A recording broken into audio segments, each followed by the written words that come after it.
Hi guys, हम लोग आज आपके लिए ले आए हैं 2 BHK मेन रोड का प्रोजेक्ट। एक बार रोड दिखाएं। 40 फीट के मेन रोड के प्रोजेक्ट पे 2 BHK ले आए हैं। 36 फ्लैट ओनली एट 60 लैक्स में आपको 1200 स्क्वायर फीट का हम 2 BHK दे रहे हैं। Main road front facing.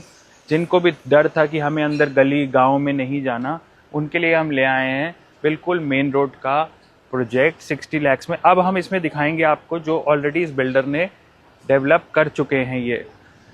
ये है जो बिल्डर ने डेवलप किया था पहले वाले अपने कुछ प्रोजेक्ट्स में।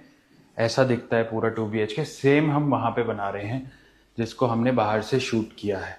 Kindly have a look.